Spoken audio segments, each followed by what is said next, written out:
Hello, hello.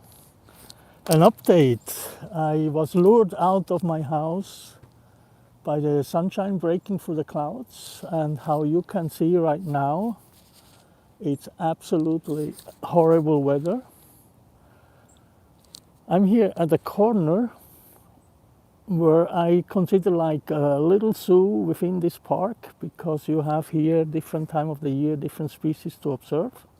And the reason why I came here, I will switch the camera to front view, is because in this temporal pond you see one of the first frogs appearing, and it is the wood frog. But as you can see right now, there is no wood frog yet. But once they come, they will here be in hundreds for mating season, and yeah, a good place to spot them. It's also a very limited time you can see them. It's like a week, and then they disappear into the forest and you are done. So why streaming? I wanted to make a short update on what's going on. I was like 90 days, 3 months silent, working on my website and on the plan what I want to do this year to enrich my website and in particular my channel with some new stuff. First of all, I will continue with my soundscapes. I think that is a very good thing to do. I like them myself for listening while I'm working. They are like natural soundscapes from different areas in the different parks here in Montreal. Some with voice. Maybe you hear right now there are some Canada goose arriving, I don't think. Let me show you here the sky. Where are you? I mean, I see it, but I don't see it here on the picture. So you have to imagine there were like 4 or 5 Canada geese flying over. They arrive, I mean, they already arrived, and some of those actually stay here all year round. But many of those fly more to the south, and they are now on the way back for breeding and getting their youngs up. About Canada geese, I have to say that here in Montreal we have too many of those, and they start to destruct this natural environment quite heavily. So the environmental organizations have to take care, and what they do is they try to limit the offspring every year, because there are thousands of new chicks, Canada geese chicks, and they try to reduce the number of newborns. And how they do that, I was wondering. First of all, they may take out the eggs, but that's not the case. They pour oil over the eggs, and that will stop any development of a chick within the egg. Who is into bit science, I actually remember that back in the laboratory, what they did is they investigate the neuronal development of, in this case, hens, and these eggshells have little pores in it where there's a passive exchange of oxygen, and obviously when they pour it here, the wild geese eggs with oil, there is nothing happening within the egg. Anyway, so here I'm for the wood duck, for the wood frogs, and I wanted to do some more detailed research on the different amphibian species you can see here in the area, which are like 5. The green frog, which appears around mid-May, June. The bullfrog, which is a little bit later in June. And the first 2 are the spring peeper, which you can identify by sound mostly. They are very small, brown, and they perfectly camouflaged with the brown color of the leaves. So when you get close to a pond like this, you have to be very careful, because they are within the leaves, and you may step on one, and as you can imagine, like me being close to 100 kilos, stepping on such a frog may not be very good. So you have to be very careful, but you can hear them. They have a real strong sound call, and when you hear them, you just be careful where you step on. You also, yeah, I have a video, sorry, I have a video where I record those frogs, so you can listen to them, how they sound, the spring peeper. I also have a short video where you see one and you see how brownish they are. When you see one, they are actually very easy to identify because they have like a cross on the back. Let me show here my face again for a while. They have a cross on the back, and that's also the name where they get the Latin name from. I cannot tell you now the Latin name, I have to check it. Anyway, so that's the spring peeper, which is I heard it before when I walked through this park. And the second one arriving in early April, which is not yet the case, is the wood frog, which is a brownish, larger frog. It's definitely larger, double-sized of the spring peeper. And both the spring peeper and the wood frog, they actually prefer temporal ponds, like this one here. Let me switch back. Why they prefer? I mean, they could breed in permanent ponds, but I think they prefer, first they have a very short time to develop from the eggs to little frogs, so they can develop in temporal ponds that formed here very frequently during spring. But also, because these are temporal ponds, I think there are less predators around, fish who eats the eggs, or tadpoles. But I mentioned before, this area where I am, I consider like a little zoo within Parc Michel-Chatrand, because here over on this corner, let me switch over here, is the spot where I see most of the common garter snake. The common garter snake loves eating frogs. So here on this plateau, little plateau, I was once in mid-April and April, and I spotted about 5 or more different common garter snakes. Now, how do they survive?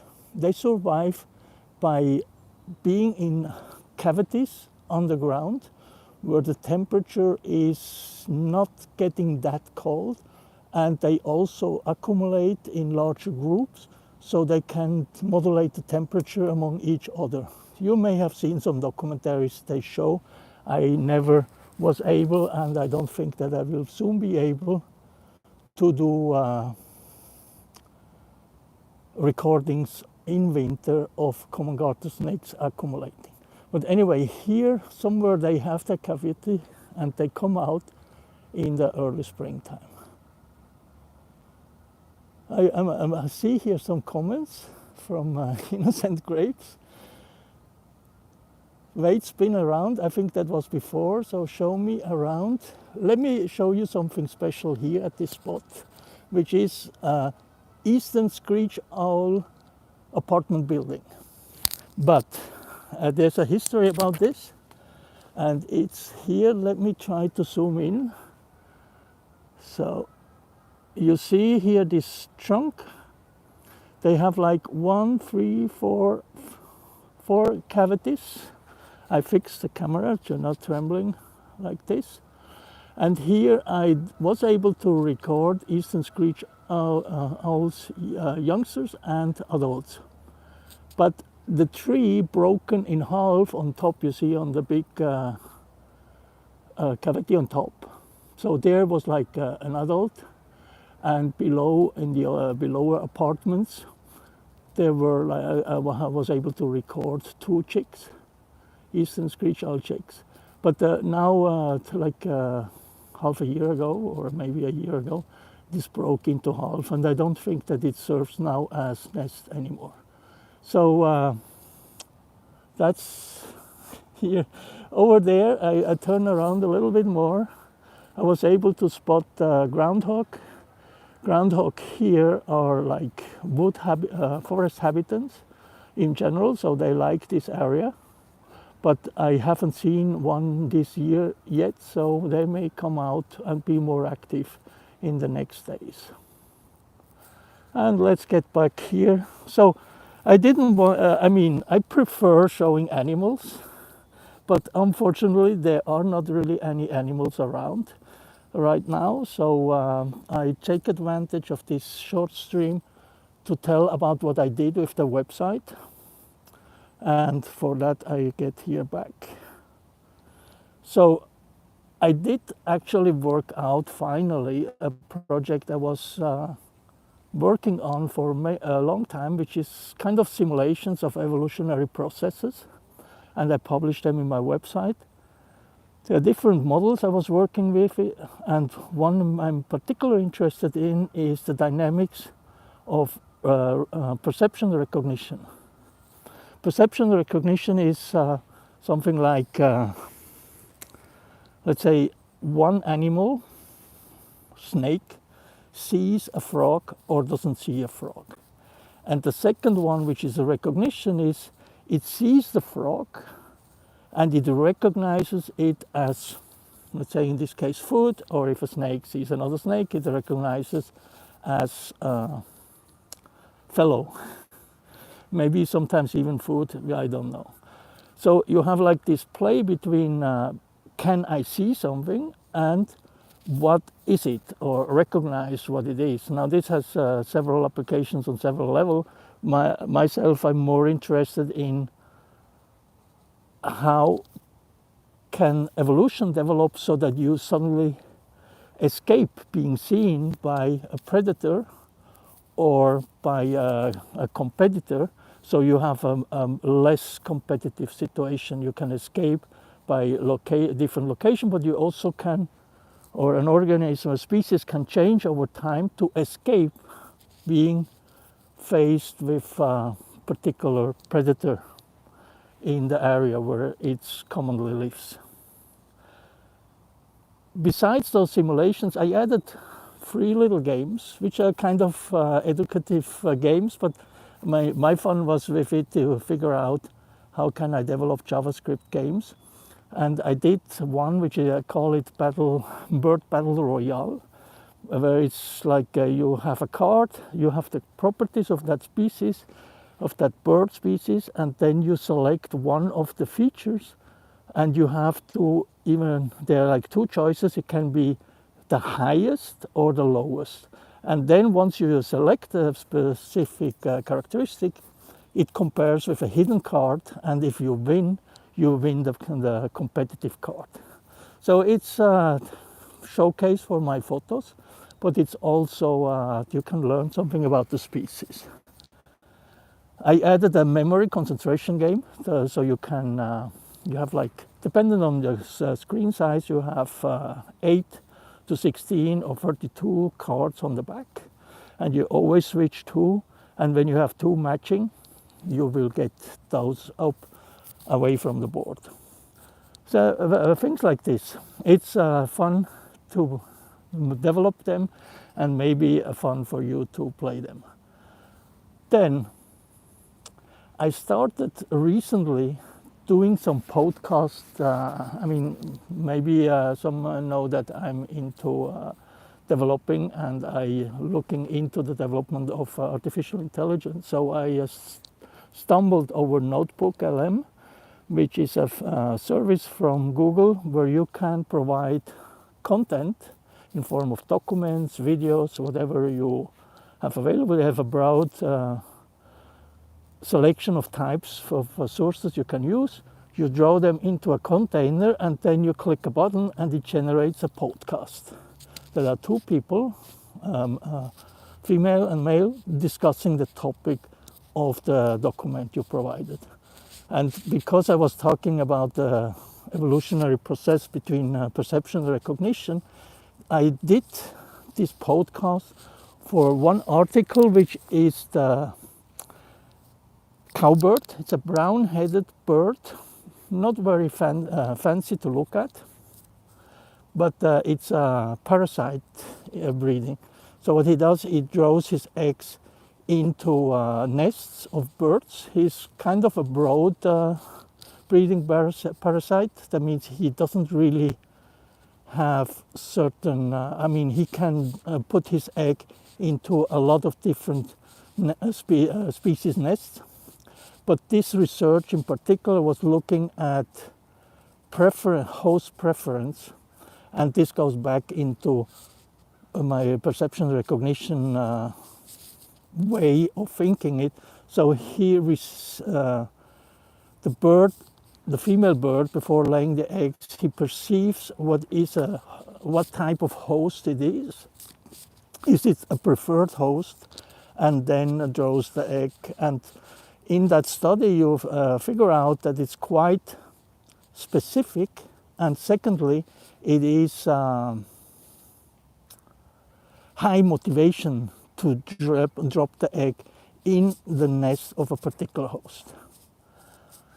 Now, if you read the paper, even for me, it's very time consuming and you don't really get the message out of it. So I tried to do a podcast over this article and it kind of worked. So if you have time, check the homepage of my website, moo.com, so that there I have a link to that podcast and you can listen to it. I try to modulate the podcast so that it really explains very well what type of experiment they did with these birds and how they did it, and finally what was the result of this research. Very interesting. It's also because cowbird is present here in the area. I actually just try to publish information about the species of this area and not getting too broad to have a selection. I have another article. I did a podcast which is about raccoons. Raccoons are very frequent here. I mean, I haven't seen one this time, but they are very often. You see them very often. And the article is also interesting. It's actually done by researchers in the area from Granby. So listen in. It's easy consumption of some information from more scientific side. So that's what I did in the website. And now what I plan to do this year, and this is kind of a big step for me, because I never driven a car in my life until like 2 years ago I started. I want to do a road trip to Gaspesie, the whole Gaspesie island, to Perceroc. Perceroc is like a arch formation, rock at the most eastern tip of Quebec. And I want to do along the road, which is like 1,000 kilometers. I want to do sound recordings in forests, at lakes, at the beach, and then at the end, and I hope that will be like the final dot on the whole excursion, from a bird colony, the Garnet, northern Garnet, which is a very beautiful bird, a very special bird who has a sophisticated technique to fish, and they breed in a large colony on a little island just outside of Perceroc. So that's actually the goal. I want to go there. It will be like end May, beginning June. It's a road trip with my car. So let's see how that works out. Anyway, so that's a short update I wanted to do today without having animals around. I hope that my next stream will be when I in presence of hundreds of little wood frogs, when I do the recording of those of their calls and video recordings of their swimming around in this little temporal pond. That's it. I thank you for having been here watching, and I hope to see you on my next stream or when I publish a next video. Thank you very much. Have a great day. Bye bye.